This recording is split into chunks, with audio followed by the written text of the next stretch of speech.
This week on America Oddities, it's all about reproductions. Billy and I travel off to Virginia to see the master reproducer himself, Mark Klein, and his Foamhenge. Then Billy helps Mark with his giant robot erection. Then we're off to the world's largest ketchup bottle in Illinois. And I get to go to Maui to make a glass jellyfish. Only on America's Oddities. Crazy, weird, and amazing sights and people that make up America's Oddities. It rocks a lot more when you get in. I know, whatever. Whatever. All right, so you know where we are, right? We are in Lexington, Virginia. Yes, and we are actually going to do reproductions this show. That's awesome. Here's our target. Ooh, let's take a look, see what we got here. Mark Klein. Isn't he the guy who builds those giant, like cowboys and dinosaurs and stuff like that? Exactly, and he has, I understand, the world's only replication of Stonehenge. I've heard of it. Foamhenge. It's made out of foam. And I thought that, you know, I just gotta see it.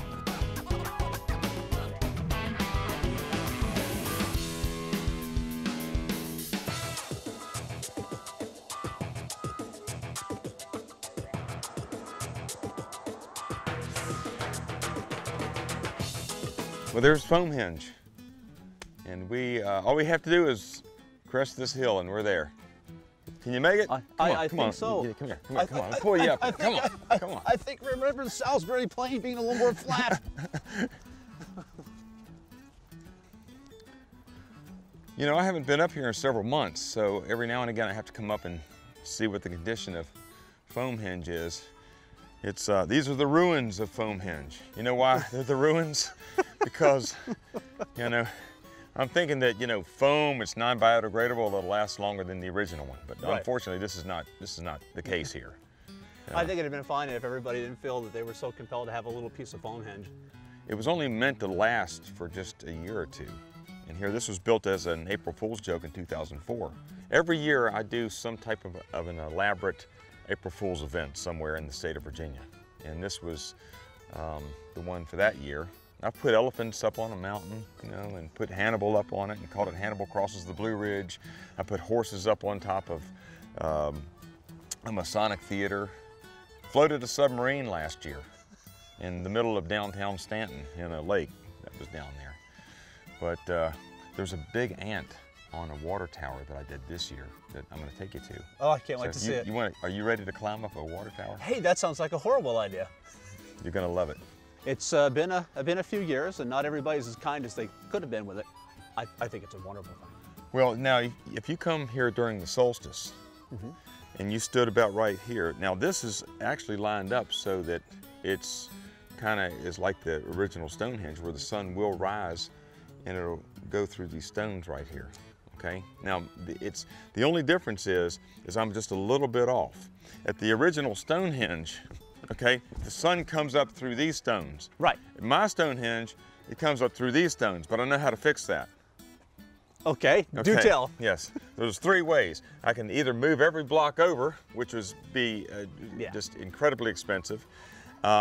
We could wait 4,000 years, then it would line up about there, or we could simply move our center over here about 3 feet, and then then the sun would come up where we want it to. We just cheat a little bit. Just put a pole there and say, hey, by the way, you need to stand then here. That fixes the problem. Right. It needs some...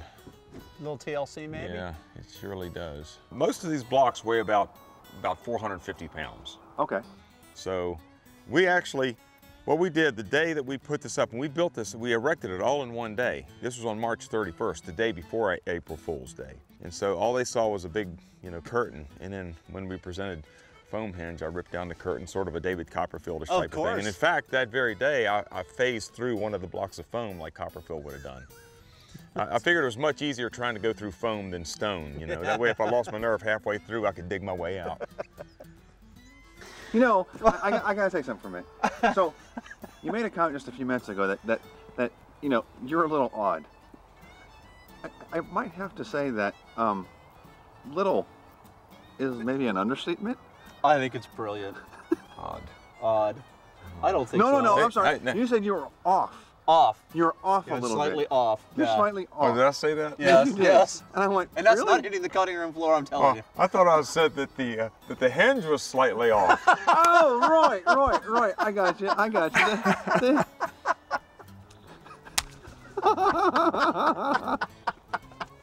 So Mark, what else are you going to do today?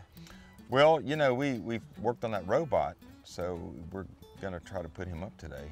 And you're gonna help Erect it?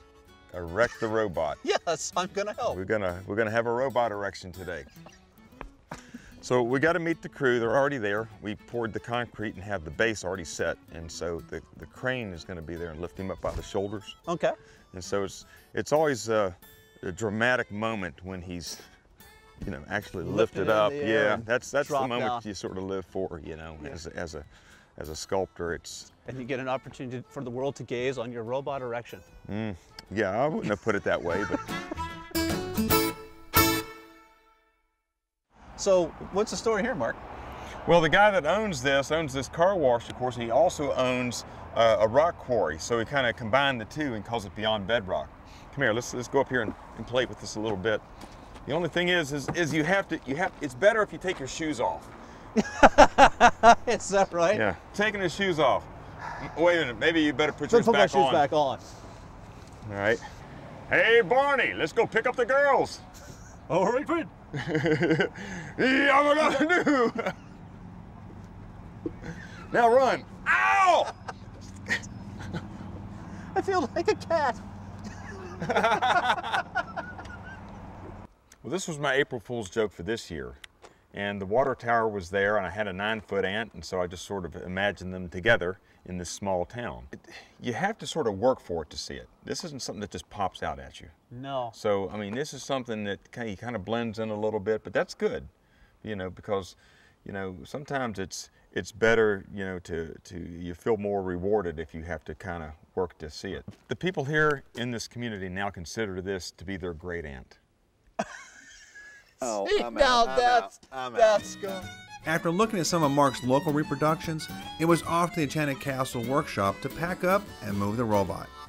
Luke, I am your father. No, you're supposed to say that. I don't have the voice for it. Look, I'm your father. It's like Spaceballs here.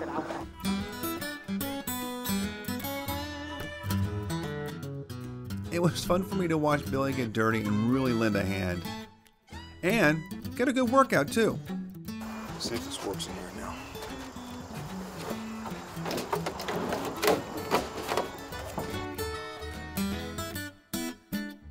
Once all the parts of the giant robot fit, it was time to load up and head off to the site.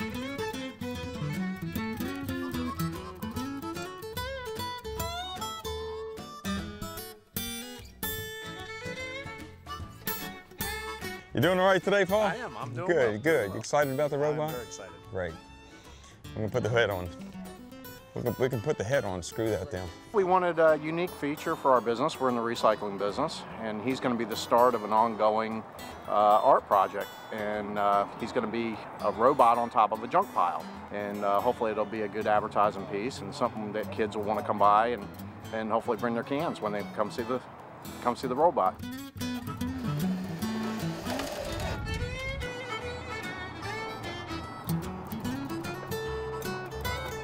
If you turn around right now, you're going to see a robot erection.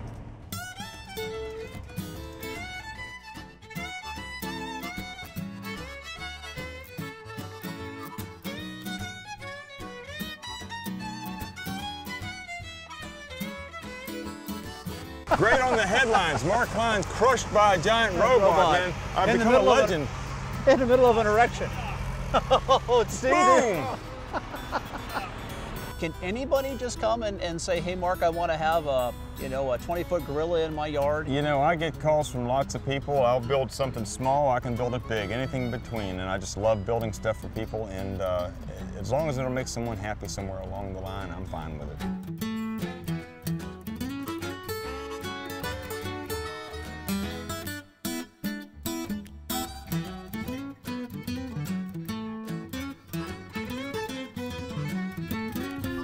Just enjoyed an exciting day with Mark Klein, getting an opportunity to not only watch him build his robot, but see all his amazing creations inside his boneyard and the Enchanted Castle. You know, Mark Klein, what an amazing artist. Just another one of those America's oddities.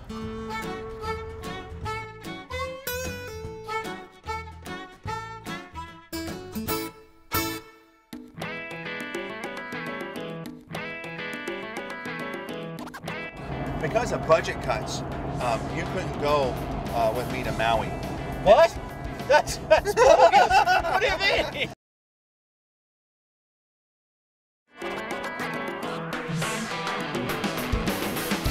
Because of budget cuts, you couldn't go with me to Maui.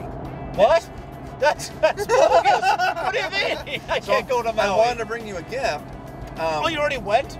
Well, yes. Oh, and so, dude, that's wrong. I know, but you'll get to see the story of it. I don't want to see the story. I was supposed to live it. I thought it'd be kind of nice to... I thought we did America's Oddities not together or not. Hey, I'm going to go to Maui and have a vacation. Oh, by the way, don't have enough money in the budget. For you. Yeah. There's money for me. Yeah, that's plenty. And so, I thought it'd be nice if I brought you back this nice, wonderful jellyfish reproduction in glass, and he showed me how to make it. That is really cool. He wouldn't let me touch anything, though.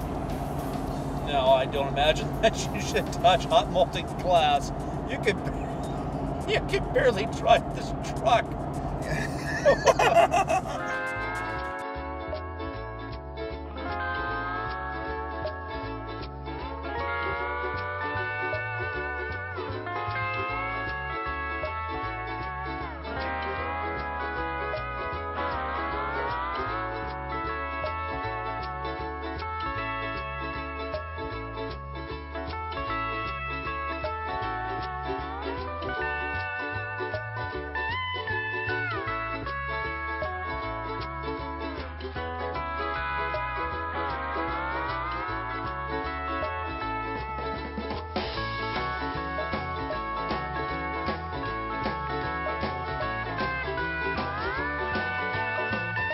This show is about reproductions, but I've never considered what we do in those terms as a reproduction. But really, I guess it is. It's a jellyfish that's made out of glass. So everything we make is built on these stainless rods by gathering the liquid glass onto the end of it. But the hot glass won't stick to this stainless rod unless the stainless is very hot. So I have to preheat it. This is the furnace. It holds about 400 pounds of liquid clear glass. And that's what we make everything out of. I'm just going to close it down a little bit so I can get it together. And I'm just dipping this in there just like you dip a knife into honey, basically. You can see now there's a blob of liquid glass on there. I'm going to cool this pipe a little.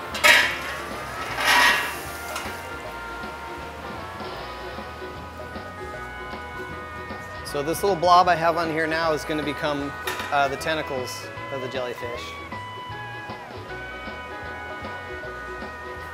Kind of making it the shape I want so I can apply color to it. Adding little chips of color to the clear and then melting those in with this furnace, which is called a glory hole. That is the actual technical term for that piece of equipment.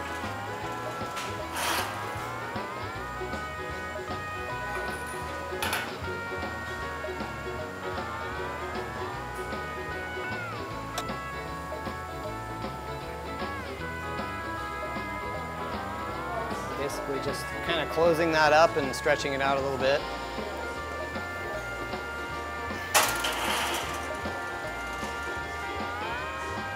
And then I'm going to put the crown right over the top of that, which is basically the head of the jellyfish. Not that they have a brain or anything. Anything that's like a plate or a bowl or a vase is glass that's had a bubble blown into it and then opens to varying degrees. Like a plate has been opened all the way. You're looking at the inside of the bubble.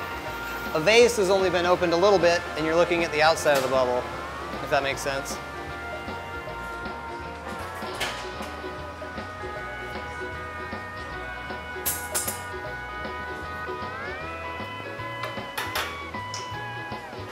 My aunt and uncle started this studio in 1992 and I was living here in 91. And when they were getting going, I was helping them with some projects, and eventually once they got up and running, they said, hey, you want to come in and try it and blow some glass? And Now I just have to let it cool down a little bit, and I'll put another layer of clear over it. And this tool is just a wad of wet newspaper. Well, it's the closest I can get to putting my hand on it and shaping it. At this point, I'm trying to make it into kind of an egg shape. It doesn't look like I'm doing a lot, but I am getting the shape I want gradually here by just rolling it on this and applying pressure where I need it.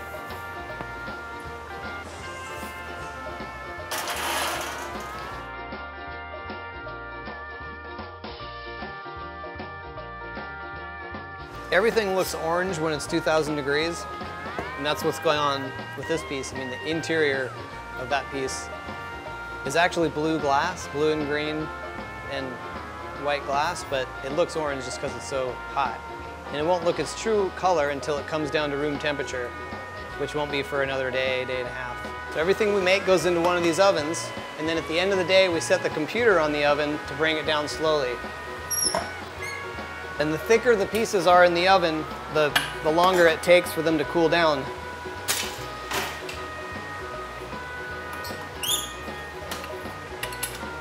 That's that. It's in the box.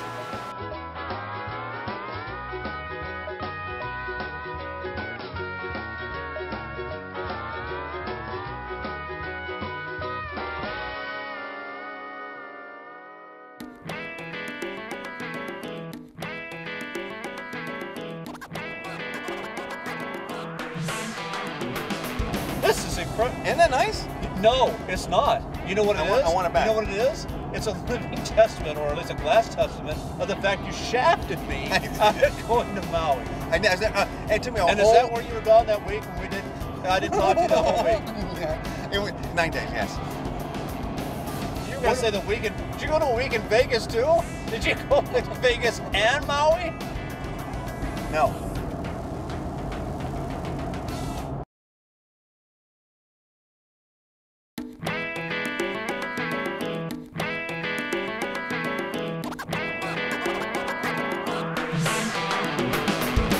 Where are we off today? We're actually off to Collinsville, Illinois. It's not Illinois. It's Illinois.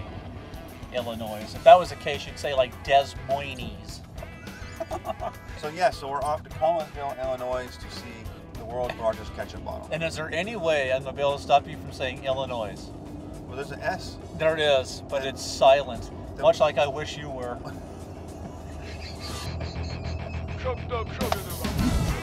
Here we are in Collinsville, Illinois, Right. home of the world's largest ketchup bottle. Now, the world's largest ketchup bottle is a water tower that was built in 1949. It is shaped like a bottle of ketchup. So tell me, how big is the world's largest ketchup bottle? Billy, I'll tell you what, this thing is huge. It's 170 feet tall. Okay, that is a riveted steel tank built like a ketchup bottle. Now, the actual size of the cap on the bottle, it has a diameter of 8 feet. The base of the bottle has a diameter of 25 feet, I believe, maybe 28. You're the big tomato. If anybody knows, it's got to be you. That's the stat I can't ever remember. Let's just say it's big, all right? It's all right. Here at Ketchup Bottle Central Command World Headquarters, we keep all of our memorabilia. We have antique ketchup bottles that are really interesting because one thing about the ketchup bottle water tower is that it's shaped like the Brooks ketchup bottle. It's got a very tapered, very distinct shape that they've always had. Through the years, it's changed a little bit. So you'll notice on the ketchup bottles that sometimes they taper up to the top and go all the way to the bottom. Sometimes they go about 2/3 of the way and then they're straight.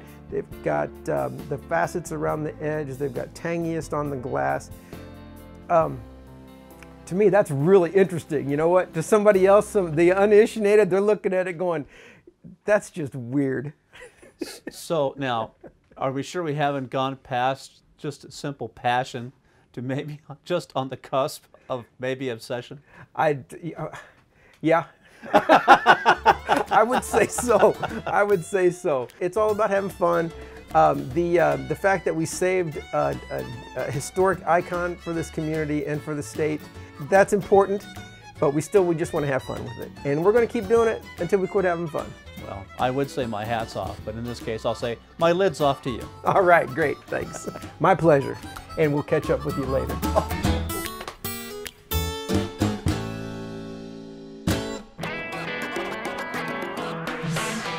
you'd like to share your passion with America, Facebook us or find us at americasoddities.com.